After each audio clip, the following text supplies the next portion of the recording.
Today, I'm going to show you how to use a unicycle. I'm doing this in first-person perspective so that you can really get an understanding of the dynamics you're going to use to ride a unicycle.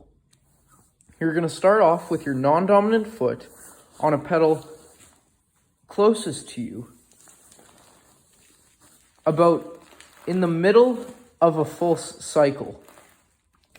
You do this so that you can push yourself up while holding onto an object next to you, probably a wall. I'm using this snowblower, so that you can put your dominant foot on the higher pedal and you can push off with it. Oh no.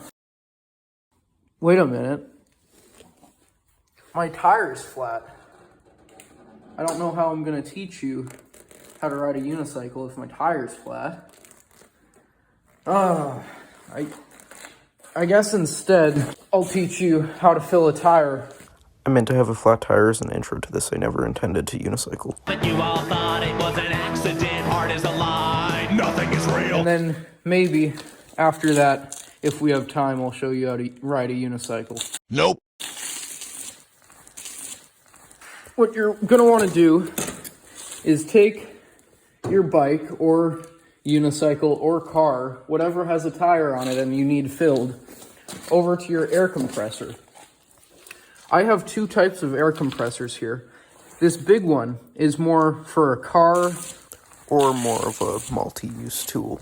because a bunch of different tools can attach to it. But what I'm using right now is this booster pack that doubles as an air compressor for bike tires and unicycle tires. So it has this little nozzle that will attach to your bike or unicycle tire nozzle right down here.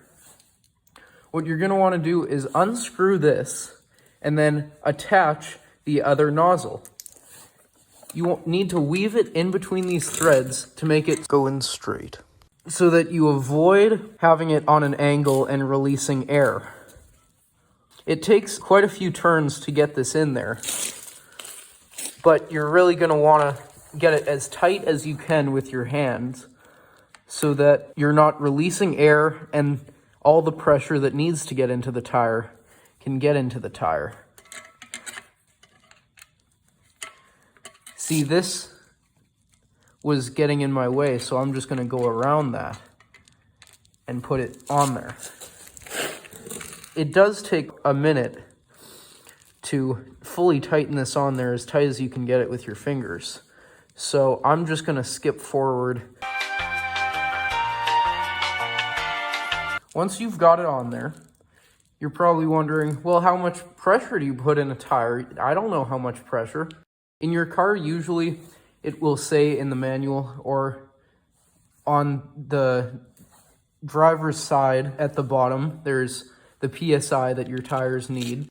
Which is pound force per square inch. But on a bike or unicycle, on the wheel itself or on the tire itself, you can see a number for how much PSI you need in your tire. You can't see it because it's black on black and it's very hard to see, but the amount of pressure needed for this unicycle tire is 40 to 65 PSI. Over here you can see that we have a little scale of how much pressure is in the tire. When you turn it on, this will show how much pressure is in there. So I'm going to get it to 60 PSI to leave room for the tire to let out some air while I'm changing the cap.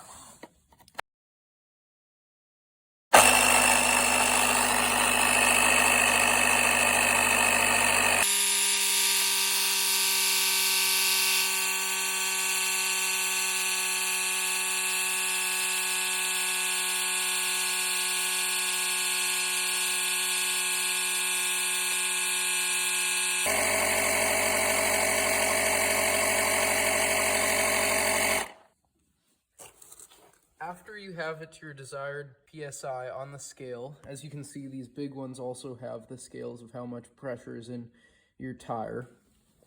You're going to want to unscrew this and put your cap back on that you've kept close to you so that you don't lose it. But before you put the cap back on, if you have one of these small pressure tools, usually used for car tires, you can put it on there to make sure that not too much air was let out during the process.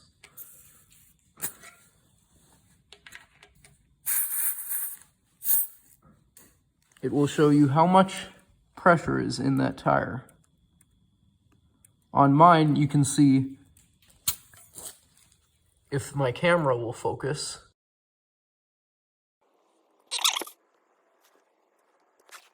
well, it doesn't seem like my camera will focus, but if you count 5, 10, 15, 20, 25, 30, 35, 40, 45, 50, 55, you can see that the pressure in my tire is 55 psi, which is in the scale of what the tire says it should be. What you're going to do next is put the cap back on,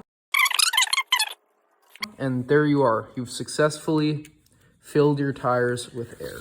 Now, I can get up and actually ride my unicycle like I was showing you how to do.